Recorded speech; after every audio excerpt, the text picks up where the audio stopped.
Hi everyone, Fraser here from the Most Dangerous Podcast. If you've been enjoying the show, don't forget to subscribe and leave us a review. It really helps us to reach more people like you who love the show. Also, you can follow us on Instagram at The Most Dangerous Pod and join the conversation on Facebook at The Most Dangerous Podcast. For those of you who want to go the extra mile, we're on Buy Me a Coffee.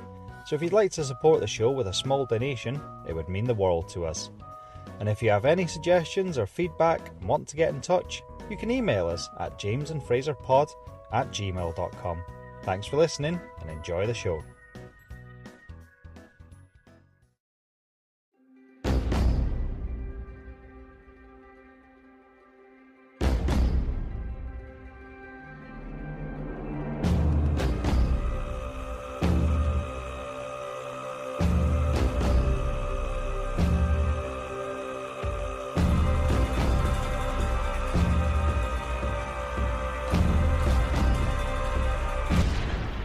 Hello and welcome back to the Most Dangerous Podcast. My name's James and opposite me is my good friend Fraser. How are you this week, Fraser?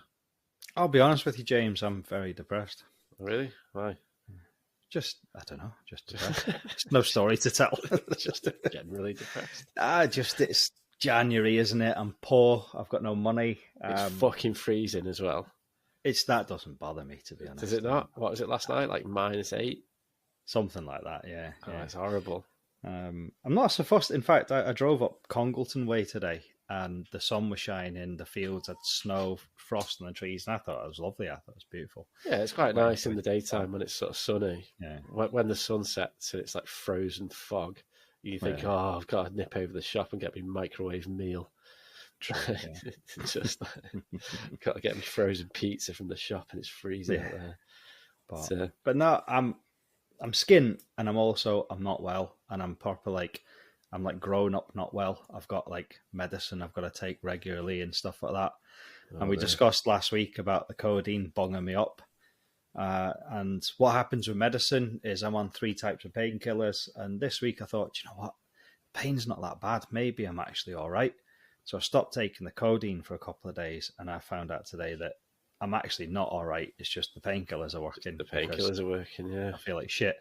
But also, stopping the codeine has given me a very different toilet problem today. We do seem to talk about toilets a lot on this. So I'm sore and your ass. I'm sore. My whole body's sore with aches and pains, but also, I've got an arse like a Japanese flag. So, so I'm not having a good time. Okay. All right. Well, I'm here to cheer you up. Good. Well, can I just add also, right? I feel depressed. I'm not in a good mood. I'm sore.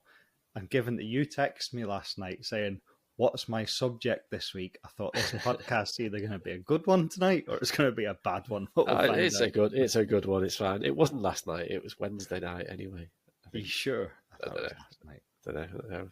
I think last night I sent you that message about that guy. About that guy from Home. Oh, yeah. That's listen to this guy. I actually don't. It's shit. So where are we? So my week, I've done the most middle class thing that anyone could ever do. I started tennis lessons this week. Yes, I forgot about that. Yeah. So how was it? I'll tell you in a minute. So it's not something like a New Year's thing. I actually signed up for them back in October, I think it was, but because it's so busy and so packed, a lot of people want to do them. The first opportunity was the 6th of January. That was the first opening. So Monday was my first ever tennis lesson. I've not played tennis since school. So what's that? 15, 20 odd years. Yeah. So I rock up thinking, no.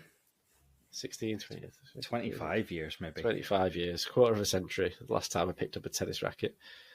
I rock up thinking I'm like Djokovic, thinking this is a piece of piss, this dead easy. I'm terrible at tennis. That's one thing I discovered. I got there, after about 10 minutes in, we're doing these drills, just kind of like trying to get up a rally, trying to hit the ball back and forth. And the instructor, and we kind of there's about 8 of us. So we've got half a court each. It's like a big club. Yeah. We're hitting the balls to each other, and then he'll say, rotate, and then we move round. and it comes to move around, and I've got the instructor opposite me, and I'm quite happy playing against him because he actually hits the ball at me.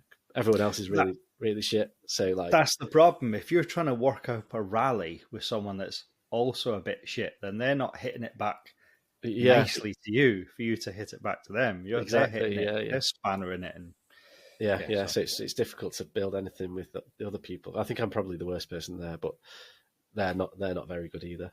Anyway, it comes to me, and the instructor's opposite me, and he's hitting it back to me, and I'm getting, I'm pretty good at this. I'm all right.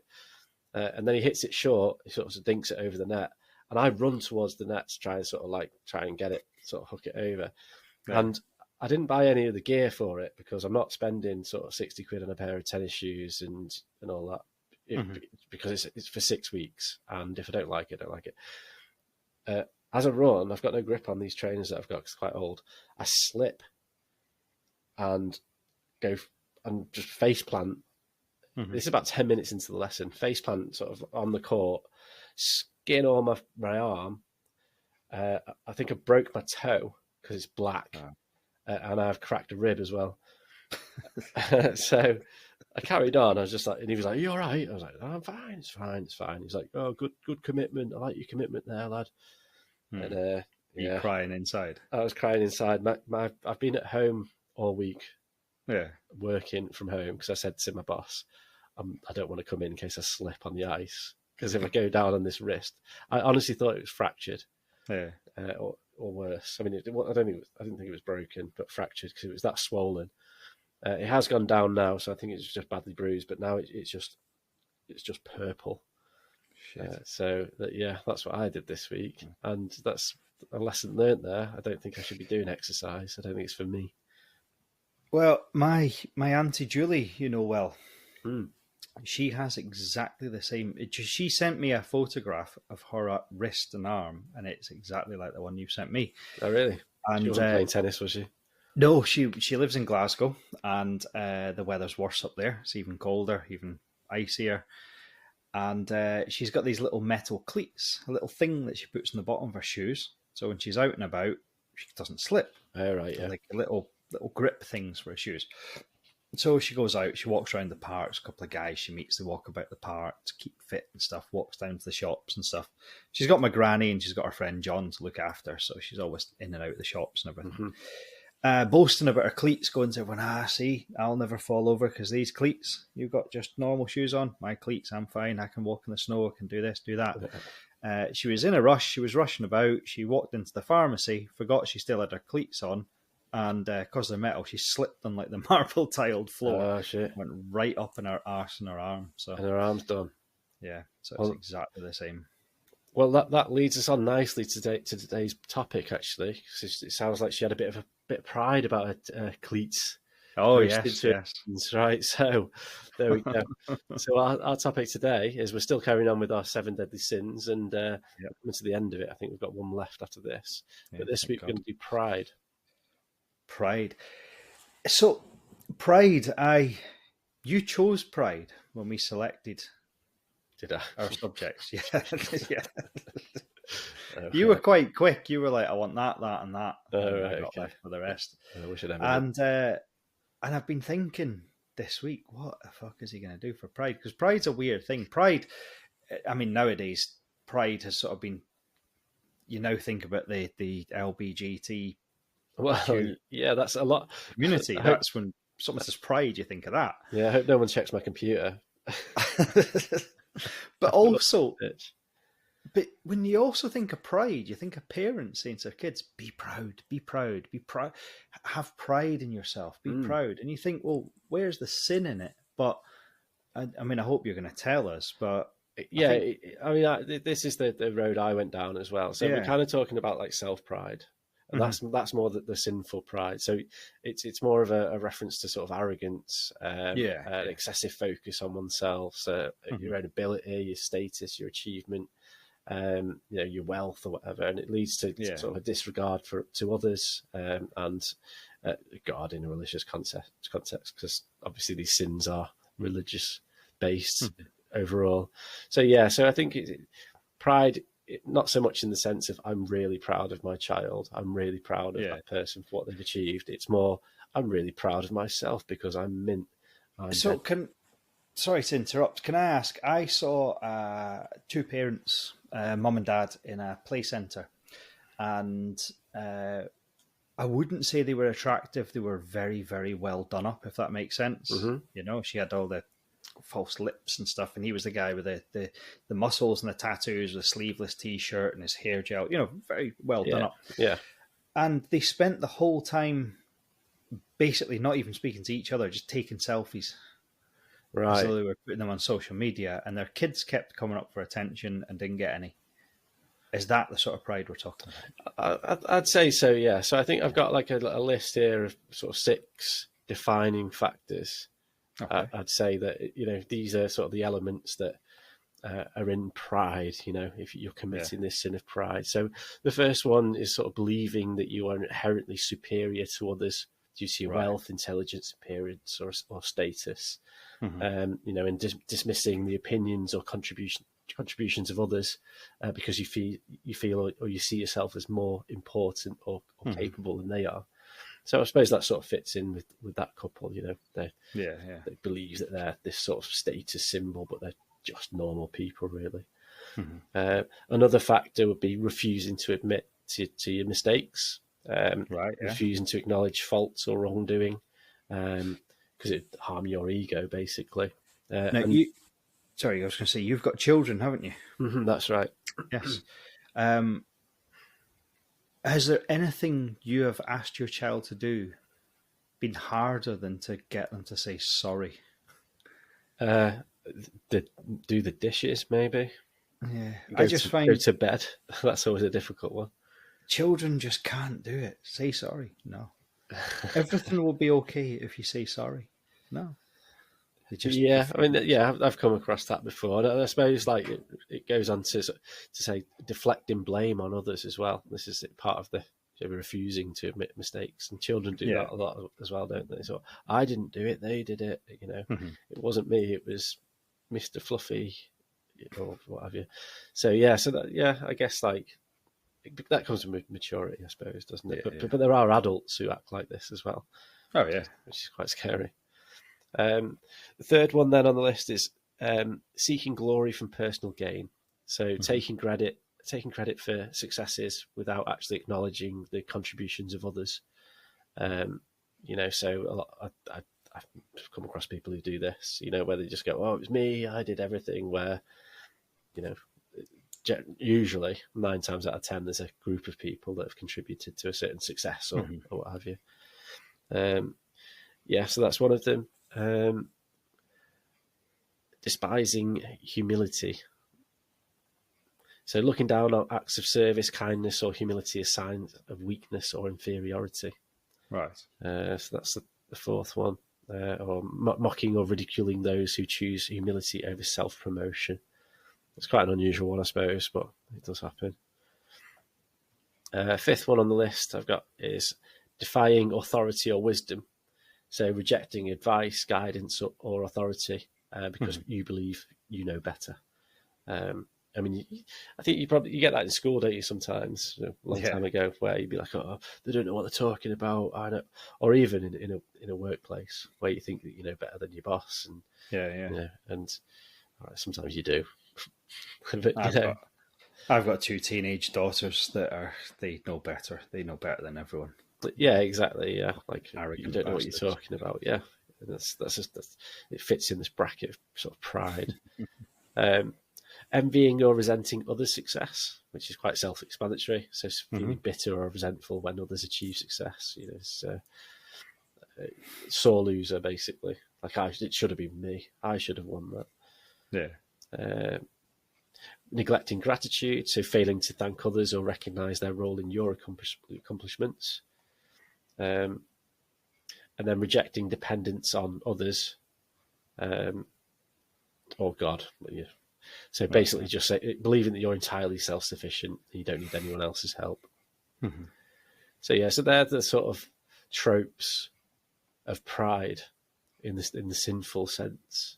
You know, if you can kind of see it, can't you? you're just basically self-absorbed, and you think everything, your success is completely down to you. There's no need to thank anybody else. There's no need to. You're greater than God, if you like. Yeah. Someone that would be described as a twat. That's right. Yeah, I mean, it's basically. Yeah. You're just being completely selfish. It's all about you. Nobody else matters. You believe that you're the one, the person. It's mad. I decided around about Christmas that I want to look into becoming a Buddhist. Right? Really? Not Buddhism doesn't necessarily need to be a religion. It's a way of life, and basically everything it teaches is the complete opposite to everything you've just said. Yeah. Humility and. No, yeah, I think it's a good way to do it. I looked into sort of meditating and stuff like that. I think that's part of Buddhism. I think they want people to do that, and apparently it kind of works. I've read a lot about it, and meditating is a good way to relax. Inner peace. Just go, and like, I think when people say meditate, I think people think, oh, you need like to do this particular thing at a certain thing at a certain point. All it is really is just closing your eyes and just like not sleeping and just sort of being at peace with yourself. So yeah, I think that's something I'm going to pursue in the new year. Yeah. Cool. So how did you get into Buddhism? It's something I've always liked. I've always liked it. I've always wanted to have something to sort of push me to be not so much a better person, but just better for other people. And I think I'll be very careful how I say this. We've talked about religion before. I think there's a lot of nonsense behind a lot of religions. Whereas I think Buddhism, like I said, it's not necessarily a religion with a god or anything. It's just it's a really nice way of life. It's a really respectable way of life. Yeah. And I like it. It's like you said, it's about inner peace. It's about relaxing, and like it takes away anything like pride and worrying about what clothes you're wearing and stuff like that. It takes a lot of people. It's a wider thing, isn't it? Yeah. Yeah. It's not. It is a religion, but it's not a religion. I think you can be like a practicing Buddhist, I suppose. Yeah. Or the other flip side of it is to take on some of their ideologies and introduce it into your way of life. There's famous Buddhists, David Bowie, Maxi Jazz from Faithless, people like that took on Buddhism without having to be. I think Tina Turner was a Buddhist at one point. I think so. Might be wrong. So let's carry on. Tangent we've gone off on there. Yeah. What we're talking about again? Pride. Yeah. So Buddhists don't suffer from this. I think that's what we can take from that. So carrying on. So there's probably a proverb that you've come across before, which is what I'm going to go down. Which is how I didn't really know what to do, like, because it's so wide, this subject, right? So I thought I'd go down this route, and we'll explore it. So pride comes before a fall. You must have come across that before. Yeah, I've heard of it. Yeah. So basically, it means you're this person who just disregards everybody else. Yeah, I'm really proud. I'm great. I'm brilliant. And then bang, no, you're not. There's loads of examples of this through time, through history. I could have picked like Hitler, Stalin, even that Andrew Tate fella. You've got things like the Titanic, because I thought maybe I'd go down that route, because everyone was proud of that. We've built the biggest boat, the best boat in the world, and like it's unsinkable. There was something about like the radio operators, the SOS thing wasn't set up properly because they thought we'll never need it. It's never going to be needed. Yeah, so that's that's kind of an element of pride, isn't it? You don't need anyone else's help. It's fine because we're all going to be good. And even like less lifeboats because the right amount of lifeboats spoil the look of the ship. Yeah, stuff like that. And that's I think fits into this sort of pride element. These people who built the ship and developed it are thinking, well, we don't need all that. Don't need to listen to these people who are telling us we need lifeboats because it's not going to sink. It's unsinkable. So that's I was going to, and even like the fable, the tortoise and the hare. That's pride, because obviously the hare's really confident he's going to win this race, and then fucks it up because he has a nap, and the tortoise eventually wins it. So those are all kind of aspects I was kind of looking at and thought maybe I could do something with that. But I've decided on something different, and what I'm looking at today is the story of Icarus. Have you heard of Icarus before? Yeah, the wings. Yeah. The wings, yeah, that's right. Yeah, I won't spoil it. no. Another story. What I'm going to go through is the story of Icarus. Now, you'll have to excuse me because I'm not an expert on Greek mythology. It's very complicated. Yeah. So this is a whistle-stop tour of the story of Icarus. Excellent. So Icarus. So you know a little bit about Icarus, do Yes. you? I've never studied Greek mythology. I think we touched on it in like primary school because they're good stories, aren't they? And that's, I mean, they might be true, but they're myths basically. Icarus is probably one of the most iconic tales of Greek mythology. You're talking about sort of freedom, a bit of definitely pride in there, which we'll touch on. But I think to really understand the story of Icarus, we've got to go all the way back to the story of the Minotaur. Right. Okay. So, because the Icarus story is closely tied to the story of the Minotaur. Now, do you know what the Minotaur is, don't you? Or the Minotaur? I don't know how you pronounce it. I say Minotaur. Some people say Minotaur. Yeah, I mean, I know of it. It's a big, scary devil type thing, big creature. So it's like a human body with the head of a bull. Yeah. Now the Minotaur. So it all stems from a chap called King Minos, king of Crete. Now he prayed to the god of the sea Poseidon for signs of proof of his divine right to be the king of Crete, to be the overall ruler. Now Poseidon, this is all true by the way, Poseidon agreed to that and said, right, okay, well, I will give you the divine right to act as king, to be king, but what you have to do is I'm going to send you a magnificent white bull, and what you've got to do, you've got to sacrifice it, and if you do that, we're even, it's sound. So Poseidon sends him this big white bull, and now King Minos was so taken back by the bull's beauty that he couldn't bring himself to kill it. So what he did is he swapped it for a lesser bull, and then sort of dragged it down to the sea and said, Poseidon, and then killed that bull. Some like scratty homeless bull. Like a donkey, that's not a bull. Yeah. Obviously Poseidon knew immediately, and he was really angry.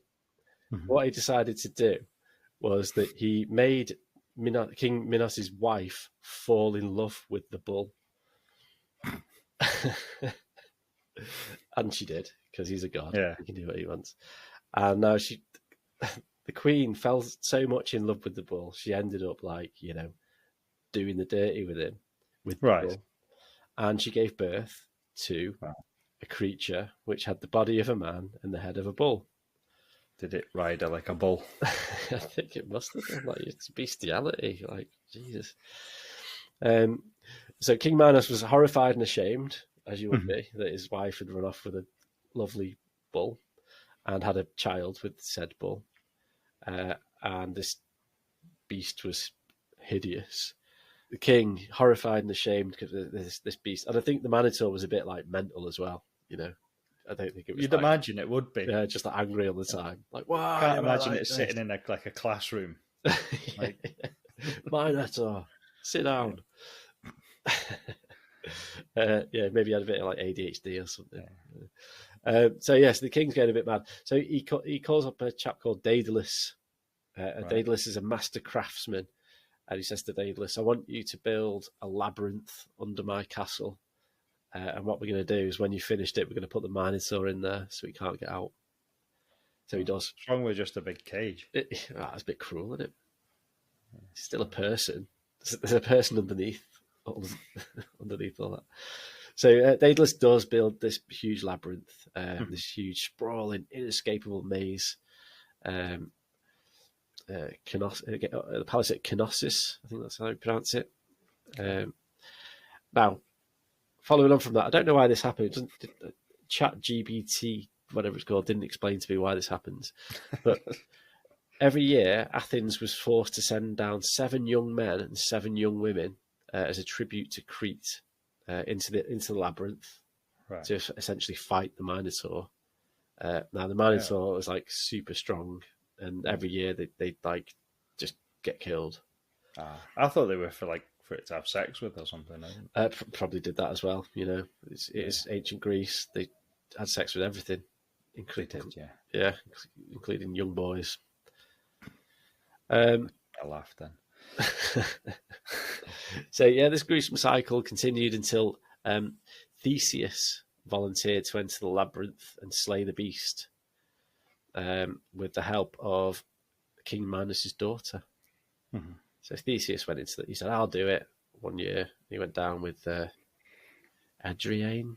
I don't know. They went in together, killed the beast, and to be honest, King Midas wasn't that pleased about this. Oh. Yeah, I mean, he was still his kind of stepson, I suppose. Yeah.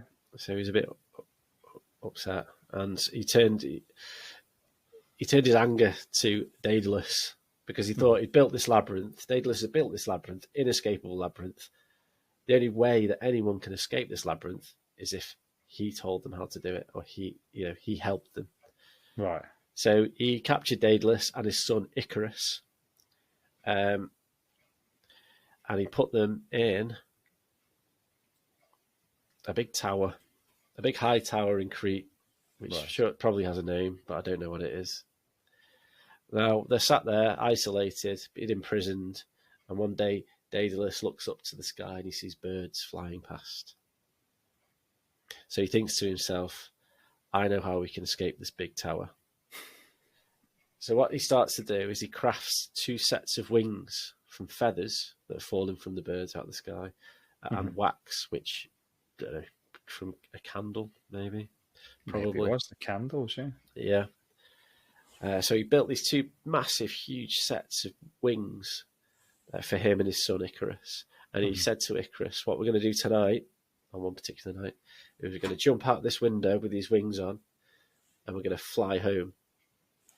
Now, Icarus, be very careful, though. Don't fly too high to the sun, otherwise the sun's heat will melt the wax. And don't fly too low, otherwise the sea's dampness will weigh down your wings.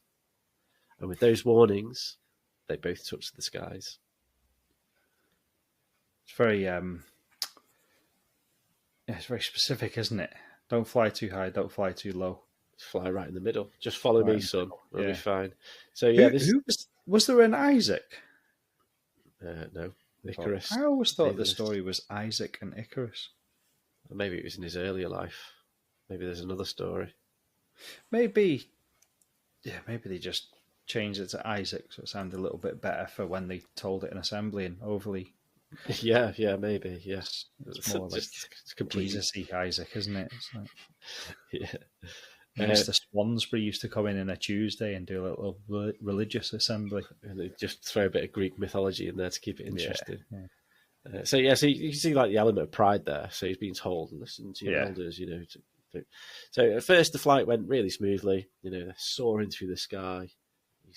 Icarus is like, yeah, this is brilliant. Look at what we've created. Mm-hmm. He couldn't help himself, basically. Being overcome by the thrill of soaring, Icarus ignored his father's warning, and he flew higher and higher until eventually the sun's heat melted the wax on his wings, and unable to stay aloft, I suppose that's a word, Icarus plummeted into the sea and drowned. Right. Now, that sea, according to legend, is now called the Icarian Sea. Don't know what that means. Is there an Icarian Sea? I don't know. Let's have a look. Icarian Sea, there is, yes. It is. Well, yeah, it's between Greece and Turkey. Right. So So it's the sea. Bulgaria's at the top of it, Greece to the left, Turkey to the right, and far down below it is Egypt. right. So he fell into the sea from there, in there somewhere. Wow. If you want to go and have a look, Yeah, yeah. Probably won't see him, right? he's probably long gone now. Yeah. So obviously, his dad was a bit upset about that. Where would he fly into? I mean, you're trying to escape a tower. Surely you just want to fly down to the ground away from the tower. Back to I mean, Athens, I think. So Crete's back an to island, that. isn't it? Yeah. But So he didn't really need to. Is it? Yeah, right. Yeah. So there's quite a bit of difference. There's a good gap between Crete and Athens. Yeah. and is the Icarian Sea? Is that Yeah. So where I said Bulgaria is at the top, Greece is to the left, where yeah? Athens is, Turkey's to the right, and down at the bottom, between in that big gap before there's Egypt and Africa, is Crete. So, Right. So yeah. So yeah. flying back to Athens, I'm Yeah. guessing. So yeah. So now you know. So that's the story of Icarus, short and Excellent. sweet. But I suppose it does sort of. It's more of a. That's the thing with these myths. I mean, there might be an element of truth in there, but I suppose it kind of sort of teaches us really about being cautious about your success. Yeah. You know, don't fly too close to the sun, I think is another sort of saying, isn't it? And you can see the pride there that Icarus had, perhaps escaping as well. You know, no one can keep me there. I'm too good. Not listening to his elders or the people, you know. So saying too big for your boots. yeah. So I don't know. It's probably like, you know, a bit of a weak one, but I couldn't think of anything else. I didn't want to do Hitler. Well, I want to talk about something. When I was young, when I was probably from 12 to 18, I was a bit of a twat. I wouldn't say I was a horrible person. Never really did anyone any harm, but I was really like, I had problems with pride. I had to have the best of things. If someone messed up my hair, it was like the end of the world.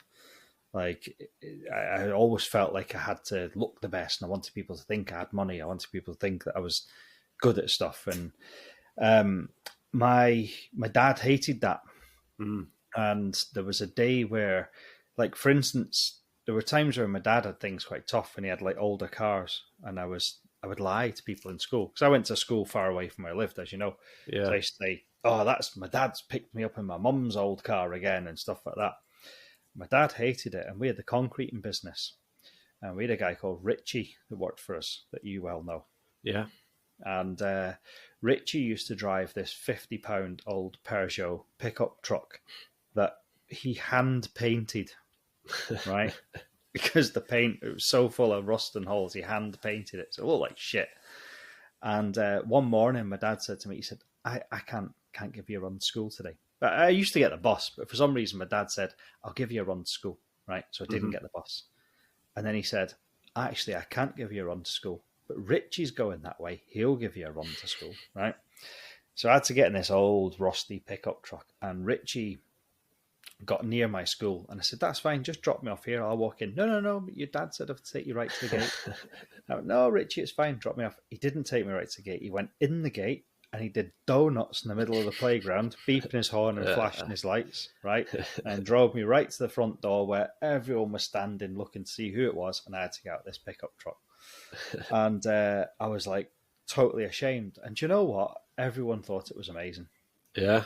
Everyone was like, "Oh, it was dead funny." And I was like, "Oh, right. It actually doesn't matter. No one really gives a fuck." Yeah. And as I've grown older, I've given less and less of a fuck. I like to present myself well, but I've had the same jeans for 3-4 years. I don't really care. I don't have to have new things anymore. Yeah. There's a difference between presenting yourself well and worrying about what everyone else thinks. Yeah, of and course. I think as long as you're happy with the way you are, it shouldn't matter what other people think. Absolutely, yeah. And I try forever and ever and ever to drum that into my kids, because particularly the older two, I see me and them. And one of them's not my child, but it's a teenage thing nowadays. It's just a teenage thing. It's a maturity thing, and it's like, just don't worry about it. Don't worry about it. One of them had 4 bags one school year because the in bag kept changing. And it wasn't that she wanted it. She was scared she'd get bullied for not having it. Yeah, the peer pressure stuff as well, I suppose. It's horrible. It's just a really horrible thing. Yeah, I mean, I don't really get pride. I don't think I've ever sort of suffered from that. If I do anything of any sort of like significant accomplishment, any sort of significant accomplishment or whatever, I don't really experience pride. It's more of a relief that it's done. Yeah, type thing. So, like, I don't know. I don't think I've ever. As kids, you were a lot more laid back than me. I didn't care. I still don't care. If I could change one thing about my life, I'd go back and change that, because I put myself through so much stress, so much upset, and so much fucking just pressure all the time for something that really didn't matter. No, yeah. I don't know. I mean, I did feel that as well a little bit. Like, I felt like a bit of a. Like, I used to walk around with my dad's jumpers and stuff. Like, just wasn't bothered. But then, like, you get, and then you sort of reflect on it and think, yeah. But then you reflect on that and go, actually, it doesn't matter. There's no point in stressing about that, because it doesn't matter anyway. So I don't know. Anyway, but yeah, there we go. That's pride. Sorry, it wasn't. I didn't know what to do. This has been like really challenging, this series. I think I've been really not struggling, but because it's got like this religious connotation behind it. These 7 deadly sins. Whenever you're looking for stuff and researching it, you come up with all this Bible shit, and it's like, I'm not doing that. Like, there was even like a story, like the devil, Lucifer. Yeah. That there was sort of suggestions that like that was a pride thing because he went against God and God defeated him and sent him down to hell. And I was like, that could be quite interesting. But fuck that, because it's like Jesus and shit. That's not. I'm not. At least Icarus, there might be some elements of truth in there, whereas that God didn't send the devil to hell. I think. Yeah, we're not. We're not a religious podcast. We don't want to get involved in it. Yeah. Good luck to anyone that is religious. No harm to them. Yeah. Well, I'm not, and I didn't want to do it. So no. At least we've got one left, haven't we? So thank God. Yeah, and this is going to be. I think it's our first. Thank God. I just said thank God.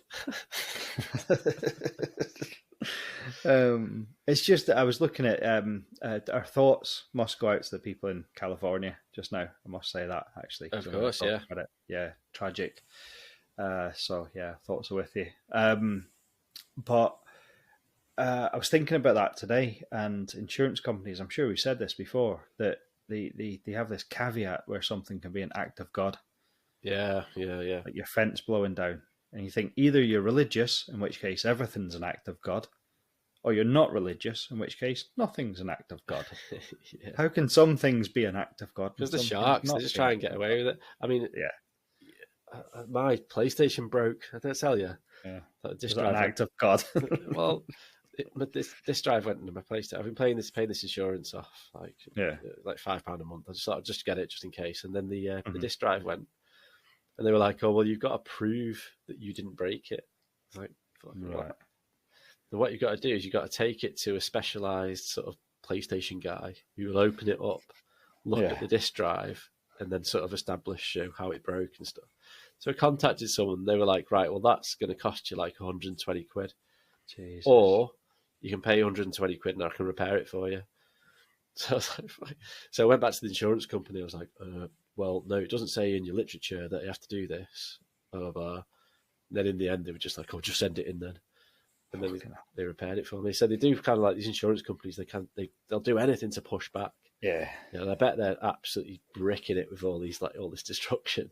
Imagine being like an insurance like company in California right now. I saw that it was on like Facebook or a TikTok or something that apparently someone's trying to come up with some conspiracy theory, but apparently 3 months ago, a lot of the insurance companies removed damage from fire to Really? their policies Oh, I'm in not like sure how the to believe region. that. But I don't think you could do that because that's one of the main reasons you have house insurances for You fire. can't just change your policy mid policy Yeah. and not inform the people who are in that policy. Yeah, that's not bullshit. But house insurance, there's 3 reasons you have house insurance: flood, fire, burglary. Yeah. And fire is probably the primary reason I would have house insurance because that is the one thing that can gut your house. You can have a flood and everything on the floor is ruined, but a fire, everything's fucked. That is the main reason. So I can't see they would just take that. No, I think that's nonsense. I'm not having that. There's a lot of like shit. So much shit, isn't there? Like on these social media platforms. Like, it's like when the kids would come down and go, Dad, guess what? Such and such and such, and it's this fucking mess. And where did you read about it? I saw it on TikTok. Yeah, it's bullshit. Bollocks. Just someone wants clicks. It's so bad. Like, it's so bad. It's like a what's the word? Like, epidemic of like false information just being thrown around everywhere. Like people just say stuff. It's really mad. I've never experienced anything like it. I do fake celebrity deaths. That's the one that you see all the time. Yeah. That's we've not had one of them for a while though, have we? No. Like I proper doom scroll like all the time. Like bloody hell, it's just it just winds me up. So we never finished that. I was saying, I think next week's the first where we're doing an episode together. Together, yeah. I don't know how that's going to work. We kind of did Christmas and Halloween together last year. But yeah, it'll be fine. We'll figure it out. So yeah, we've got a couple of stories each for you on gluttony. Big, greedy, fat bastards. That's what we want. Mm-hmm. That's what we always want. Okay, I think that's enough, I think, isn't it? Yeah. That's enough of our ramblings. I don't know why you apologised before. I thought it was a good episode. I enjoyed that. Did you? Okay, good. It doesn't always have to be the same. It's nice to do things a little bit different. So yeah, I quite like Greek mythology. And mythology generally, I quite like. I think maybe that should be the next subject to put in the pot. Mythology. So yeah, we need an extra one now, don't we? Yeah.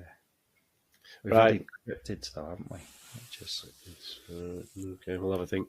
Let's sign off then. I think that's done. Yep. So thank you very much for listening, listeners. As always, you can find us on the usual socials. I think there's a thing at the start. There's a little thing at the start, yeah. All right, okay. Other than that, I don't think there's anything else. Anything from you? No, nothing at all. Thanks for your efforts, James. I enjoyed it, and we'll see you next week. Cheers, Fraser. Take it easy. Cheers. Bye-bye.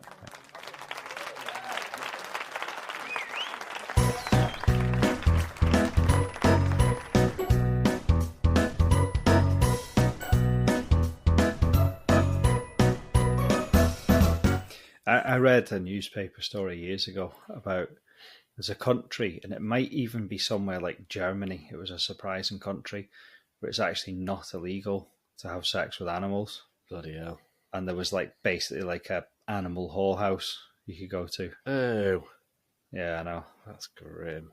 I'm talking in like a respected newspaper. It wasn't like, like the Mail or anything. It was like, I said no newspapers are respected, but it was like a proper mainstream newspaper. It was a proper story. Yeah, in like Europe, like a European country. It was Europe, definitely Europe, and it wasn't like one of like the the backwater European countries where weird shit goes. It was like a mainstream European country. Oh, bloody hell! That's grim. That Germany springs to mind. I'm sure it was Germany. Surely not. Surely not. I bet it was like one of the Scandinavian ones. I'd look it up, but I don't know how to look that up on my phone where it's okay. Which country allows you to have sex with animals? Yeah. I'll look it up in someone else's house.